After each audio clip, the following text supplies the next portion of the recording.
প্রিয় শিক্ষার্থীবৃন্দ, সকলকে আজকের অনলাইন ক্লাসের শুভেচ্ছা। আজকের আমি একটু ভিন্ন বিষয়ে নিয়ে তোমাদের সামনে আলোচনা করার চেষ্টা করব। আমরা শুরু থেকে প্রথম পত্রের পৌরনীতি সুশাসন বিষয়ের প্রথম পত্রে আমরা ই-গভর্নেন্স পর্যন্ত আমরা শেষ করে ফেলেছি ইতিমধ্যে। তো আজকের আমরা তোমরা ইতিমধ্যেই হয়তো জেনে গেছো বা তথ্য তোমাদের কাছে পৌঁছে থাকার কথা যে তোমাদের প্রথম অ্যাসাইনমেন্ট এটা বিষয় এবং কবে জমা দিতে হবে এটা কলেজের পক্ষ থেকে ইতিমধ্যে তোমাদেরকে জানানো হয়েছে। তোমরা কলেজ পেজ অথবা সংশ্লিষ্ট দপ্তরে যোগাযোগ করে অ্যাসাইনমেন্ট বিষয়ে জেনে নেবে এবং আগামী শনিবারে পৌরনীতি ও সুশাসন বিষয়ে যে প্রথম অ্যাসাইনমেন্ট এটি জমা দিতে হবে। তো তোমাদের সামনে মাত্র একটি দিন অথবা দুটি দিন বাকি আছে। তো অ্যাসাইনমেন্ট বিষয়টি তোমাদের অনেকের কাছেই কিছুটা হলেও নতুন। তো বিষয়টি হলো নাগরিক যারা অনলাইন ক্লাসে যুক্ত আছে তারা একটু লিখে নাও কাইন্ডলি। নাগরিক সভ্যতার ক্রমবিকাশে পৌরনীতি ও সুশাসনের ধারণা বিশ্লেষণপূর্বক একটি নিবন্ধ রচনা করো। নাগরিক সভ্যতার ক্রমবিকাশে পৌরনীতি ও সুশাসনের ধারণা বিশ্লেষণপূর্বক একটি নিবন্ধ রচনা করো। আমরা প্রথম পত্রে একেবারে শুরুতেই চলে গিয়েছি যে প্রথমত আমরা ওখানে নাগরিক সভ্যতা এখানে কয়েকটি বিষয়ে অ্যাসাইনমেন্টের ভিতরে রয়েছে। একটা হলো নাগরিক সভ্যতা, এটা কি, ক্রমবিকাশ এই বিষয়টি আমরা বুঝব। আর প্রথমে আমরা যদি নাগরিক সভ্যতাকে নিয়ে আসি,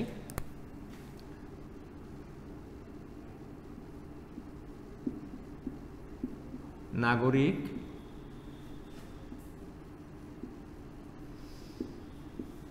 সভ্যতা, আমরা প্রথমে নাগরিক সভ্যতাটা কি এই বিষয়ে আমরা আগে নিজেদের ভাষায় নিজেদের মতো করে বোঝার চেষ্টা করি।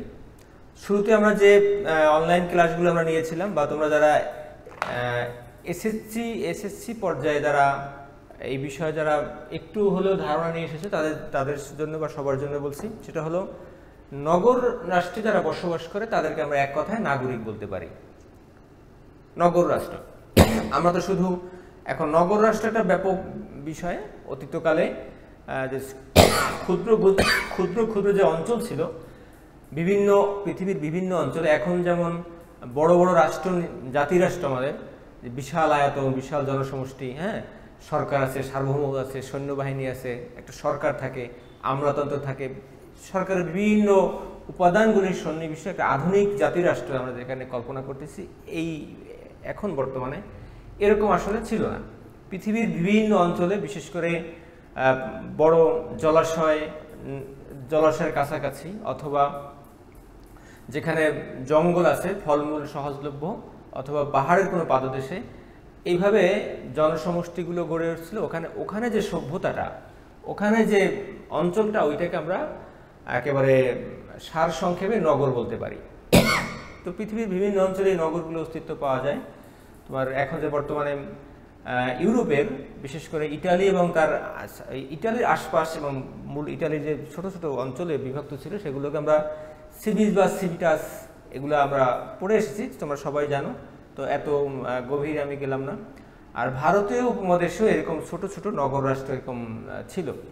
তো ভারতীয় উপমহাদেশে পুর বা পুরী বলা হতো, পুর। এই পুর থেকে মূলত পৌরনীতি আর নগর রাষ্ট্র বলতে পারি। এই নগর রাষ্ট্রে যারা বসবাস করতো তাদেরকে আমরা নাগরিক বলতাম, নাগরিক বলি।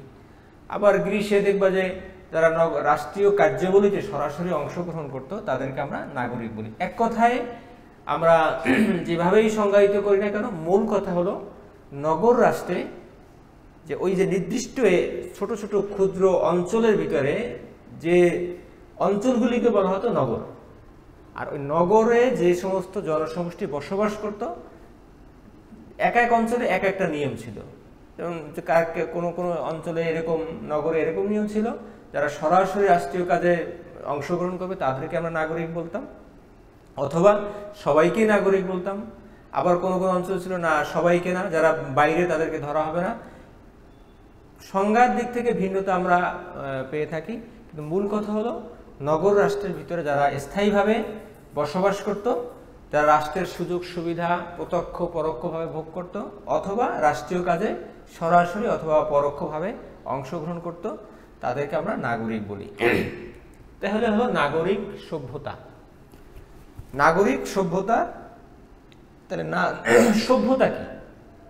সভ্যতা হলো একটা জাতি যখন দীর্ঘদিন ধরে কোনো আচার আচরণ, আমি অত্যন্ত সংক্ষেপে সহজে তোমাদের বোঝার জন্য আমি শুরুতেই তোমাদেরকে একটা কথা বারবার বলার চেষ্টা করছি, সেটা হলো আমরা বইয়ের যে সংজ্ঞাগুলি আছে এগুলির দিকে আমরা পরবর্তীতে যাব। আমরা নিজেদের মতো করে আত্মস্থ বা বোধগম্য হওয়ার জন্য নিজেদের মতো করে বোঝার চেষ্টা করব। সভ্যতা হলো একটা অঞ্চলের মানুষ সংঘবদ্ধভাবে সুদীর্ঘ অতীতকাল থেকে যে সমস্ত আচার আচরণ বা যে সমস্ত নিয়ম কানুন অনুসরণ করে থাকে সেগুলিকে আমরা এগুলিকে যখন আমরা রাষ্ট্রীয়ভাবে, সামাজিকভাবে বা বৈশ্বিকভাবে স্বীকৃতি দিয়ে থাকি, তখন এগুলিকে আমরা সভ্যতা বলে থাকি। এই যে নাম শোনা প্রাচীন সভ্যতা, মধ্যযুগীয় সভ্যতা, আধুনিক সভ্যতা, এগুলি কি? মানে মানুষের সামাজিক, রাজনৈতিক, অর্থনৈতিক, ধর্মীয়, সাংস্কৃতিক আচার আচরণের সমষ্টি। মানুষ কিভাবে কথা বলে, মানুষ কিভাবে খায়, কিভাবে ঘরবাড়ি বানায়, সংস্কৃতি, এটার একটা ব্যাপক অর্থ, মানে আধুনিকায়ন হচ্ছে সভ্যতা এক কথায়। তো মানুষ এই নগর রাষ্ট্রের সভ্যতা, নাগরিকরা যেটা করত দীর্ঘদিন ধরে সমাজে প্রচলিত এবং রাষ্ট্রীয়ভাবে স্বীকৃত, এটাকে এবং আন্তর্জাতিক পরিমণ্ডলে যেটা যে একটা ভিন্নতা প্রকাশ করতে যে সমস্ত আচরণের দ্বারা, সেগুলিকে আমরা এক কথায় সভ্যতা বলতে পারি। বইয়ের ভাষায় আমরা বিভিন্নভাবে পড়ে নেব। তো এই নগর রাষ্ট্রের তৎকালীন সময় নগর রাষ্ট্রগুলিতে বিভিন্ন রকমের আচার আচরণ ছিল। ইউরোপে যে সমস্ত নগর রাষ্ট্র ছিল তাদের আচার আচরণ একরকমের ছিল, ভারতীয় উপমহাদেশে একরকম ছিল, আবার চৈনিক সভ্যতায় যে সমস্ত আমরা নগর রাষ্ট্রের আলোচনা পাই কম বেশি, সেখানে একরকম ছিল, আফ্রিকার মধ্য অঞ্চলে একরকম ছিল। তো এই নাগরিকরা এক একটা সভ্যতা এক এক রকমের ছিল। আর দ্বিতীয় যে শব্দটা আমরা এখানে পেয়েছি, ক্রমবিকাশ। ক্রমবিকাশ, ক্রমবিকাশ, ক্রমবিকাশ কথাটি ক্রম মানে পর্যায়ক্রমে, আস্তে আস্তে, ধীরে ধীরে, ধীরে ধীরে উন্নতি লাভ করা, এটাকে আমরা ক্রমবিকাশ বলতে পারি। যেমন ফুল, একটা গোলাপ শুরুতেই কি বড় হয়ে ফোটে না, প্রথমে একটি কুড়ি বের হয়, একেবারে ক্ষুদ্র একটা কুড়ি বের হয়, আস্তে আস্তে আস্তে আস্তে আস্তে সেটা একেবারে পরিপূর্ণ একটা ফুলে পরিণত হয়। এইটাকে, এই পর্যায়টিকে আমরা এক কথায় ক্রমবিকাশ বলতে পারি। এক কথায় ক্রমবিকাশ অস্তিত্ব ছিল, এটাকে আরো আধুনিকায়ন পর্যায়, যুগের পর যুগ, যুগের পর যুগ পরিবর্তন বা সংকুচিত প্রসারিত, যেই পর্যায়ে একটা পর্যায়ে এসে অদ্যবধি যে পর্যায়টা দাঁড়িয়েছে সভ্যতার, এইটাকে আমরা ক্রমবিকাশ বলতে পারি। তো হুট করে একটা কুড়ি যেমন হঠাৎ করেই একদিনের ভিতরেই একটা ফুলে পরিণত হয় না, আস্তে আস্তে আস্তে আস্তে, তো মানব সভ্যতাও একদিনে এই পর্যায়ে এসে দাঁড়ায়নি, ক্রমে ক্রমে যুগের পর যুগ, যুগের পর যুগ, যুগের পর যুগ, শত শত হাজার হাজার বছর ধরে আস্তে আস্তে সভ্যতাটাকে এই পর্যায়ে এসে দাঁড়িয়েছে। যেমন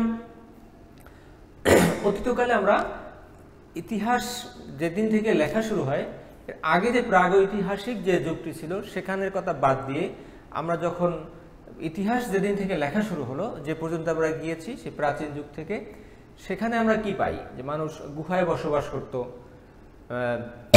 এক পর্যায়ে মানুষ উলঙ্গ থাকতো, পরবর্তীতে তারা গাছের পাতা, ছাল, বাকল ইত্যাদি ইত্যাদি তারা লজ্জা নিবারণ করত, গুহার বিষয়ে বসবাস করত, পশু শিকার করত। এখন মানুষ আর বসবাসটা ঠিকই আছে, সভ্যতার যে একটা ব্যাপার, নিরাপত্তা, মূল জায়গাটাকে আমরা ঠিক রেখেছি, কিন্তু সভ্যতার ক্রমবিকাশে কি হয়েছে? আজকে আমরা সুরম্য অট্টালিকায় বসবাস করতেছি, সুরম্য অট্টালিকায়। এটা সভ্যতার ক্রমবিকাশ। ছাল, গাছের পাতা বা গাছের বাকল দ্বারা পোশাক তৈরি করতো, ওইটাকেই তখন আধুনিক ছিল, ওইটাই তাদের সভ্যতা ছিল। মূল ব্যাপারটি হলো লজ্জা নিবারণ করা বা শীত বা গ্রীষ্মের হাত থেকে রক্ষা পাওয়ার জন্য পোশাক, মূল জায়গাটা ঠিক রেখে সভ্যতার ক্রমবিকাশে আজকে আমরা কি হয়েছি যে আধুনিক পোশাক পরিধান করতেছি। এটা একটা ক্রমবিকাশ, ধীরে ধীরে একেবারে গাছের পাতা থেকে একেবারে হুট করে আমরা কিন্তু এই যে কোট প্যান্ট সাফারি আধুনিক পোশাক আশাকে আমরা আসিনি।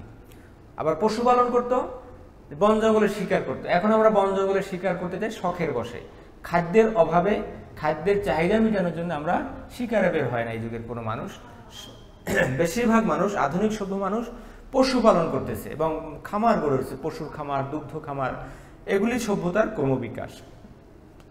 তো এই দুইটি বিষয়ে সভ্যতার ক্রমজ বিকাশ, এক্ষেত্রে পৌরনীতি এবং সুশাসনের কি অবদান, এটি মূলত আজকের আলোচনার বিষয়।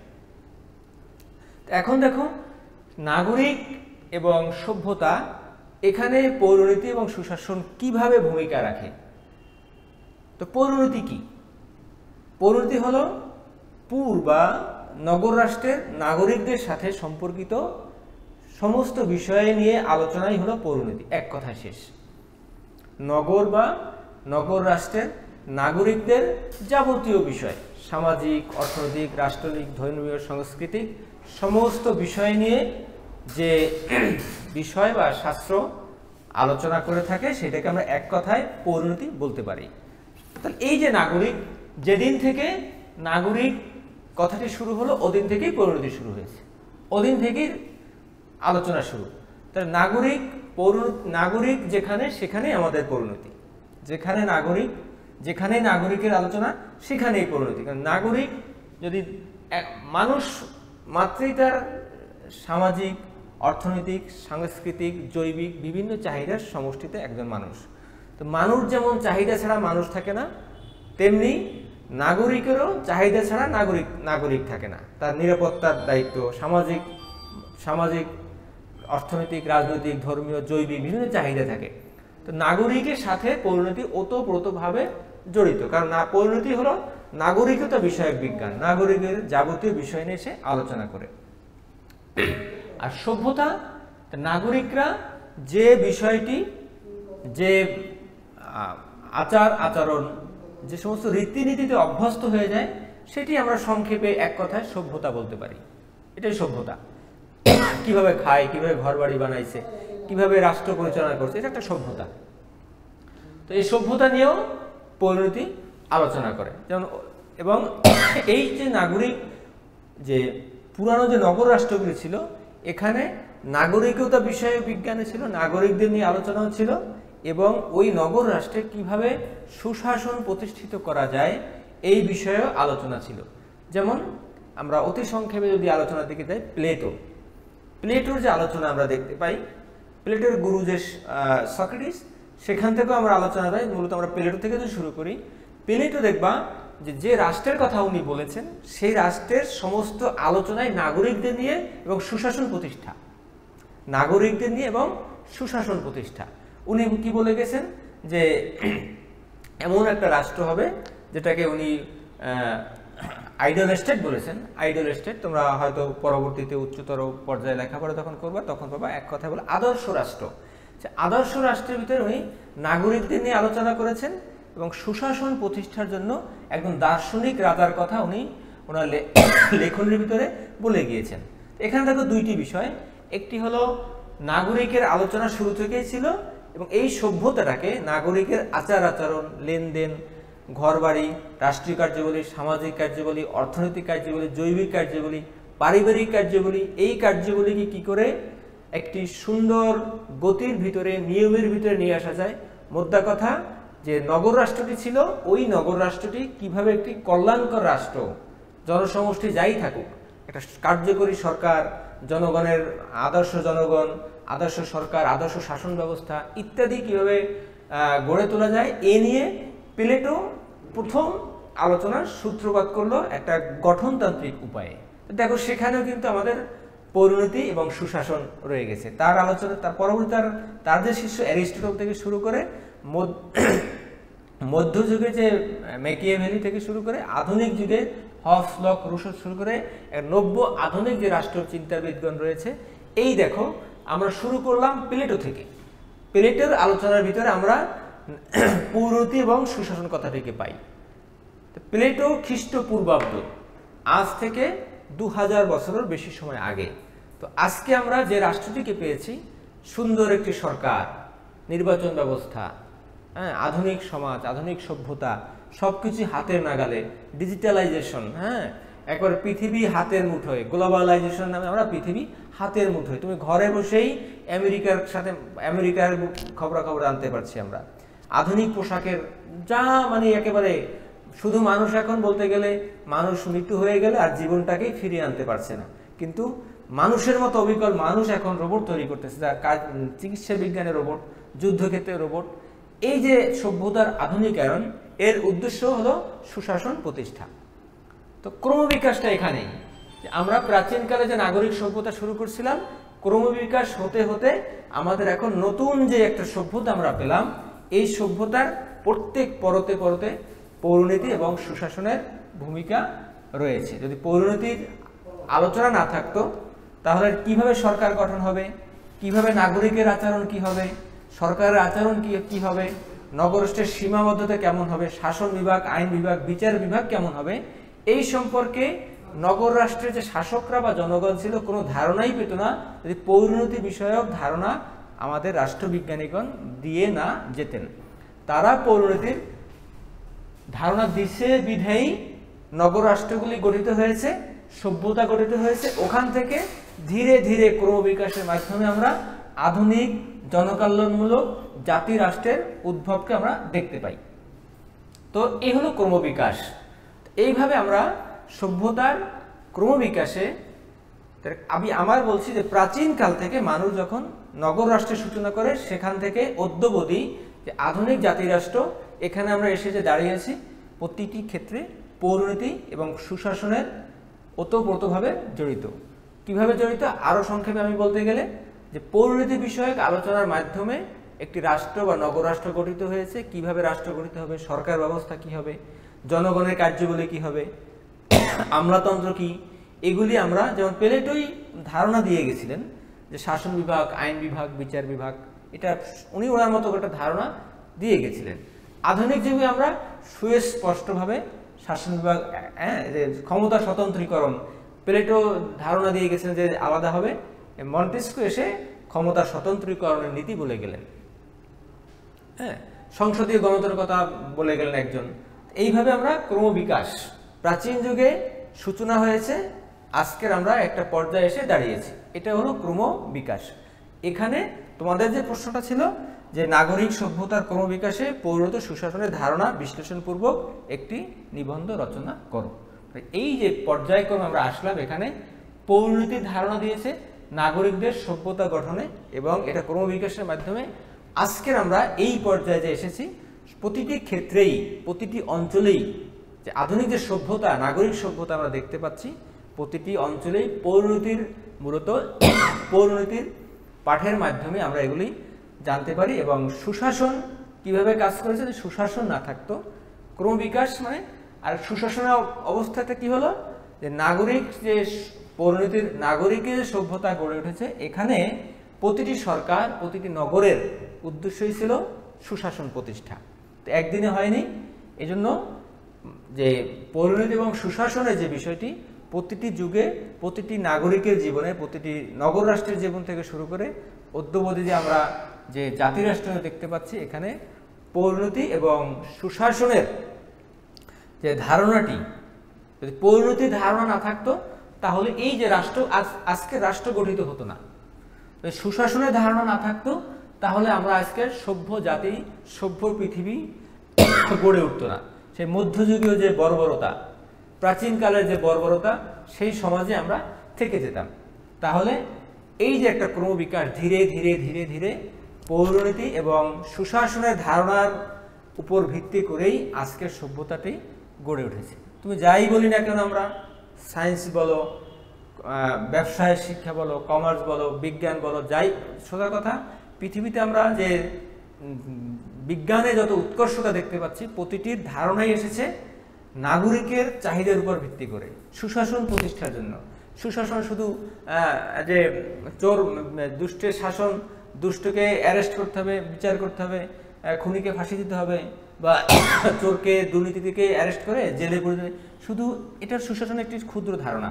সুশাসন মানে বিচারের, অপরাধের বিচার সহ একটি নাগরিক ন্যায্যভাবে তার সমস্ত অধিকারকে যেন সে পায়, এটার যে একটা কনসেপ্ট, এটার যে একটা ধারণা, একটা পদ্ধতি, এটাকে আমরা সুশাসন বলতে পারি।